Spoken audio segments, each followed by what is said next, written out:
Hello बच्चों, मैं राजीव बहुत बहुत स्वागत करता हूं आप सभी का जल मैथ्स क्लासेस में। और आज हम स्टार्ट करने जा रहे हैं प्रश्नावली 1.1 का क्वेश्चन नंबर 3। तो अभाज्य गुणनखंड विधि द्वारा निम्नलिखित पूर्णांकों के एलसीएम और एचसीएफ ज्ञात कीजिए। ये जो हमें संख्याएं दे रखी हैं, हमें इनके एचसीएफ और एलसीएम अभाज्य गुणनखंड विधि द्वारा ज्ञात करना है। लेकिन उससे पहले चैनल को सब्सक्राइब कर दीजिए, वीडियो को लाइक कीजिए और शेयर भी कीजिएगा। तो चलिए स्टार्ट करते हैं हम।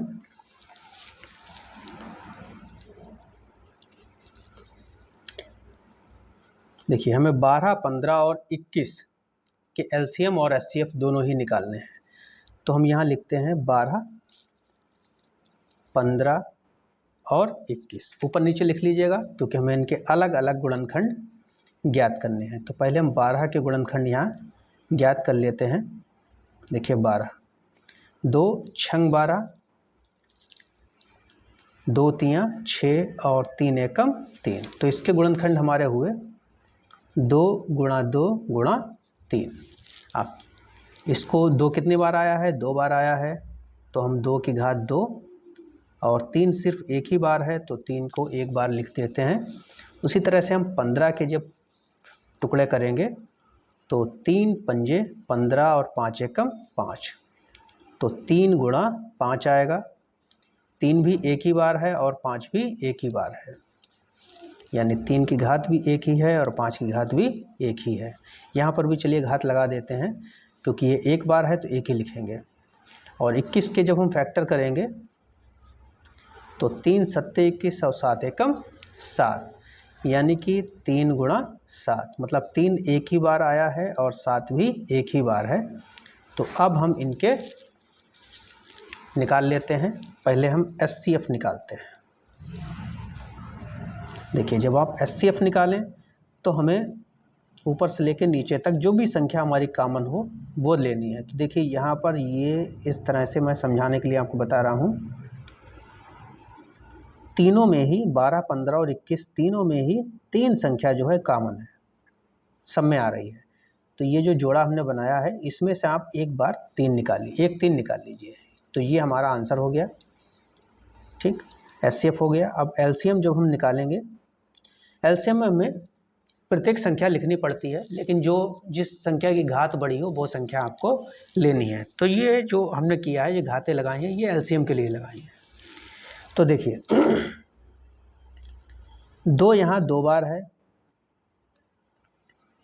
नीचे कहीं पर भी 2 है ही नहीं, तो ये हम 2 की घात 2 लिखेंगे ही। 3 तीनों में है लेकिन एक बार है, तो सभी घातें बराबर हैं, तो इसको भी हम एक बार लिख लेते हैं। उसी तरह से 5 भी एक बार आया है, 7 भी एक बार आया है। मतलब एलसीएम में आपको सभी संख्याएं लिखनी है, कोई भी संख्या छूटनी नहीं चाहिए। और जिस भी संख्या की घात बड़ी हो वो आपको लेनी है। तो ये हमने ले लिया। अब हम इनके गुणा करते हैं। तो 2 दूनी 4 होते हैं, 2 की घात 2 का मतलब 4 और 4 तियाँ 12, 12 पंजे 60 और 60 की जब आप 7 से गुणा करेंगे तो 7 छंग 42, यानी कि ये 420 आएगा। ठीक, तो ये हमारे दोनों ही आंसर हो गए। एक आंसर हमारा ये था 3 और एक हमारा हो गया ये एलसीएम। ठीक, अब उसी तरह से हम इसके सेकंड पार्ट को भी देख लेते हैं। 17, 23 और 29।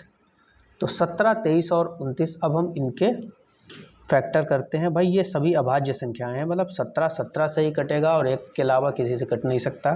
तो हम इसको लिख लेते हैं 17 एकम 17। उसी तरह से 23 के 23 एकम 23 और 29 के 29 गुणा 1, यानी 29 एकम 29। सभी संख्याएं एक ही बार आई हैं।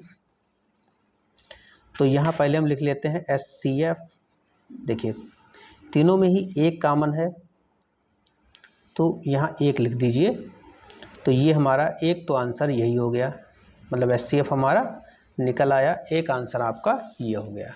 अब एलसीएम के लिए हमें क्या करना पड़ेगा? हमें देखना पड़ेगा कि किस संख्या की घात बड़ी है। देखिए यहाँ सभी संख्याएं एक बार आई हैं और तो यानी बराबर ही हैं, तो हम एक बार इनको लिखेंगे। तो 17 गुणा 23 गुणा 29, एक ही एक बार आई हैं। और जब हम इनकी गुणा करेंगे तो इनका जो है गुणा आप करने पर आपको आएगा 11,339।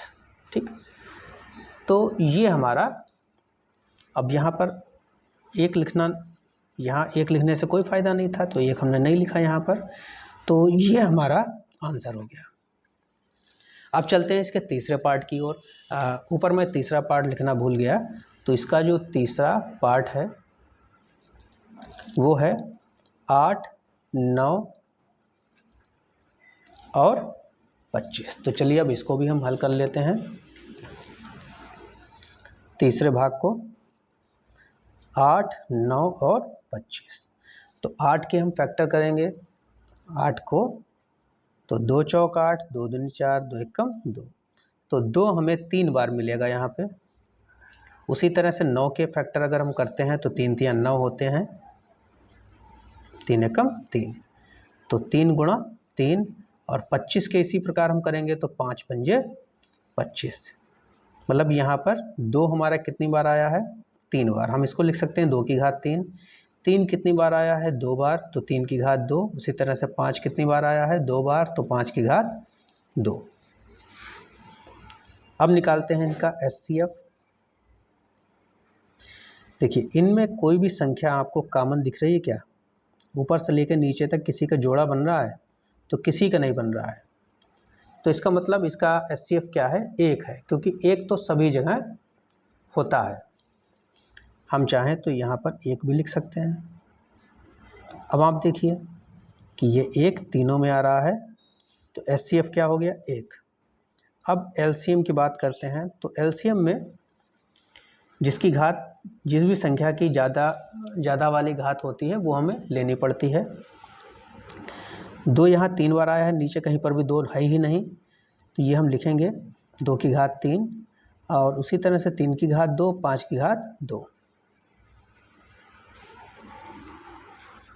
अब हम इनकी गुणा कर लेते हैं, तो देखिए 2 दूनी 4, दूनी 8, 2 की 3 बार आप गुणा करेंगे तो ये 8 हो जाएगा, 3 की 2 बार गुणा करेंगे तो 9, और 5 की 2 बार गुणा करेंगे तो 25। और इनकी जब हम गुणा करेंगे 8 × 72, और 72 की जब आप 25 से गुणा करेंगे तो हमारे पास आंसर आएगा 1800।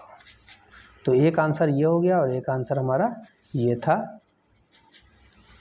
तो ये तीसरा प्रश्न जो था हमारा ये पूरा हल हो गया, इसके सभी पार्ट हमने हल कर लिए। तो वीडियो कैसा लगा? वीडियो पसंद आया हो तो इसे लाइक कीजिएगा और शेयर कीजिएगा और चैनल को सब्सक्राइब कीजिएगा। वीडियो देखने के लिए बहुत बहुत धन्यवाद।